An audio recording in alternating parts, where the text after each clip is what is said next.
Thank you, Mr. Chair. Before I begin, I just want to remind us all for the record that the 34 convictions, not indictments, convictions of former President, incoming President Trump were by a jury of his peers.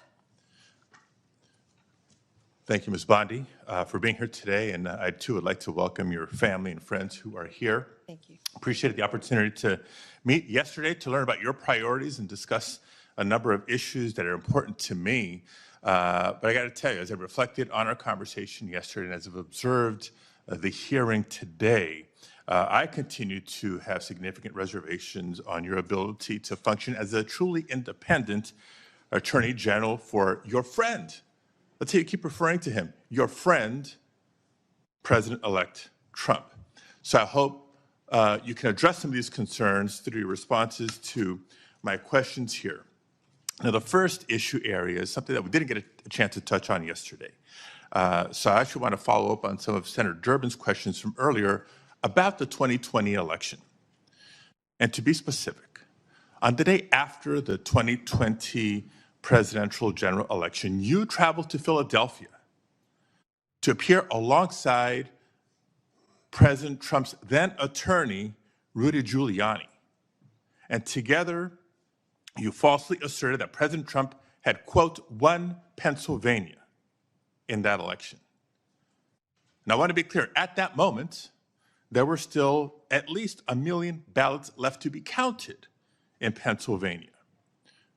Of course, President Biden went on to win the state by more than 80,000 votes. But in the following days, even after the results were clear, you continued to double down on the big lie, promoting falsehoods about election fraud and cheating without offering any actual evidence. And I remember it clearly because I served as California Secretary of State at the time, and I invited anybody associated with the Trump campaign who was making these claims to come forward with evidence of irregularities in the election or massive voter fraud. 4 years later, I still have seen none. So I ask you today, do you have any evidence of election fraud or irregularities in the 2020 election? So, First Senator. Yes or no? It's a yes or no question. First Senator. Do you have evidence, yes or no? First Senator.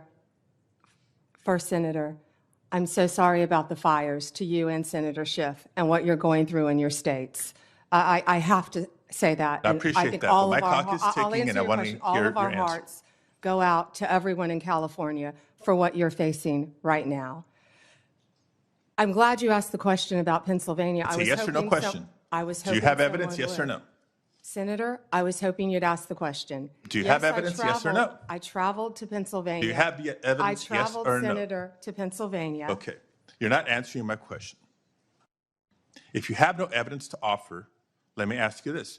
Will you now retract your previous statements that Trump won Pennsylvania in the 2020 election, yes or no? Oh, Senator, I traveled to Pennsylvania, and let me tell you what I saw firsthand. Yes or no? I didn't talk about California because I was not in California.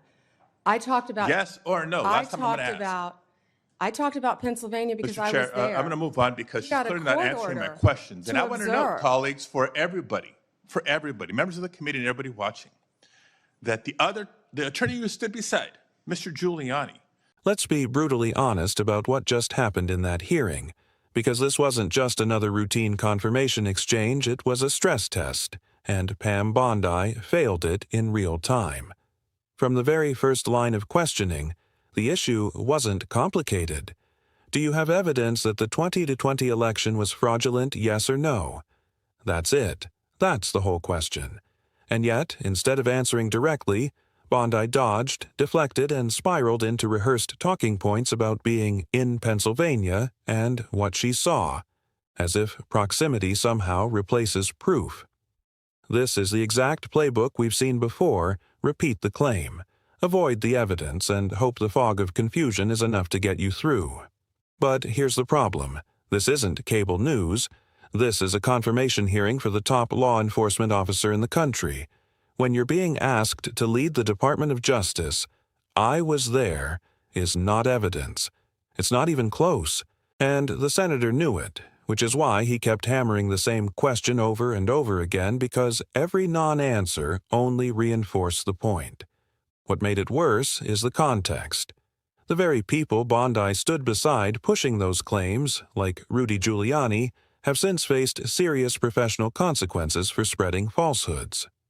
So this wasn't some abstract debate, it was a direct confrontation with a documented history of misinformation. And instead of correcting the record or even acknowledging uncertainty, Bondi doubled down on evasiveness. That's the red flag.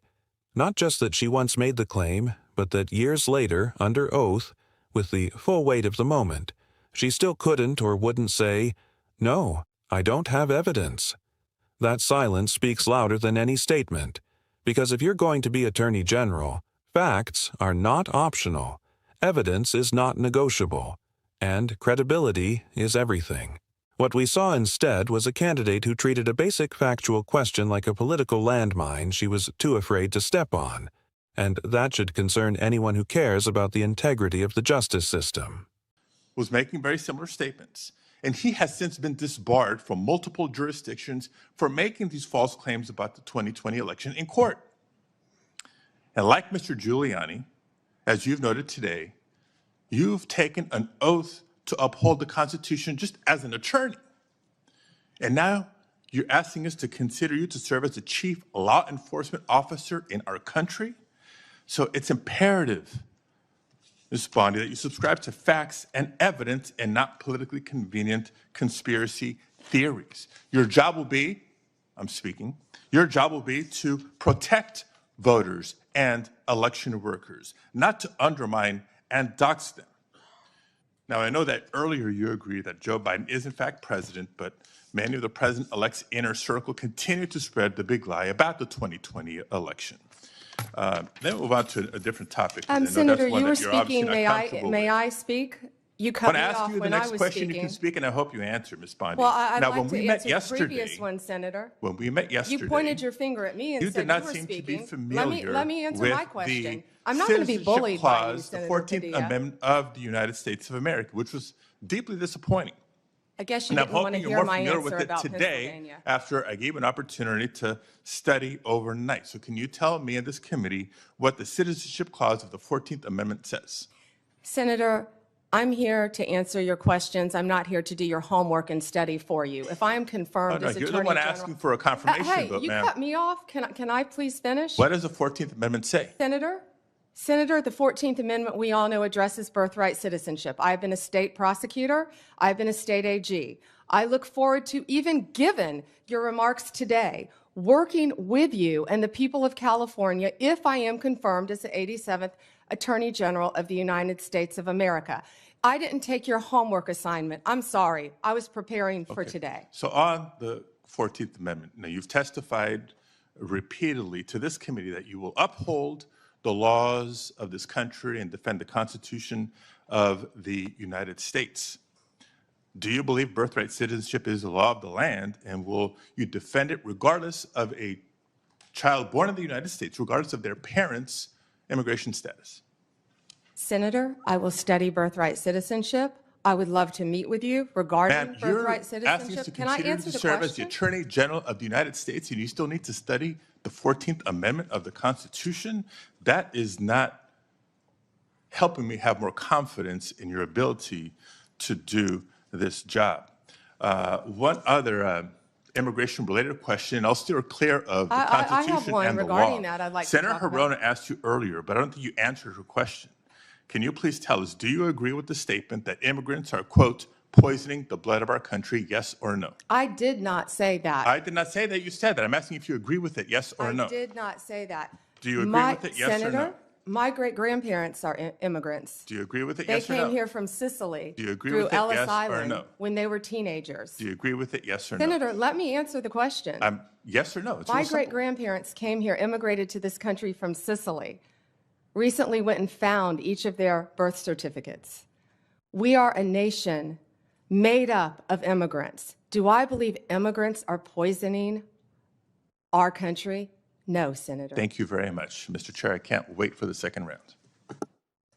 Same, Senator. Thank you. No, sir. Thank you. And if that wasn't enough to shake confidence, the second half of the exchange took things from concerning to outright alarming. Because once the conversation shifted to the Constitution, specifically the 14th Amendment, you would expect a nominee for Attorney General to step up, lean in, and demonstrate command of the law. Instead, what we got was a dismissive line that instantly became the headline, "I'm not here to do your homework." That's not just a bad answer, it's a revealing one, because it signals either a lack of preparation, a lack of respect for the process, or both. And when pressed further on birthright citizenship, one of the most foundational principles in American constitutional law, Bondi didn't clarify, didn't assert, didn't defend. She said she would study it. Study it. Let that sink in. You're asking to be the chief law enforcement officer of the United States, and you're still studying the 14th Amendment?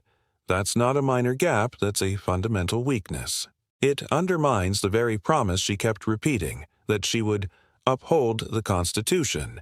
Because how do you defend something you won't clearly define? And again, the senator didn't let it slide, pointing out exactly what viewers at home were already thinking. If this is where you are now, why should anyone trust you with the power of that office? Now, to her credit, when finally pinned down on the inflammatory rhetoric about immigrants poisoning the blood of the country, Bondi did give a clear answer. She rejected it. But even that moment felt less like conviction and more like damage control after a string of evasions. Because clarity only came when the political cost of not answering became too high. And that's the through line of this entire exchange. Hesitation where there should be certainty, deflection where there should be accountability, and ambiguity where the law demands precision. This wasn't just a tough hearing, it was a revealing one. And what it revealed is a nominee who, under pressure, chose political survival over legal clarity.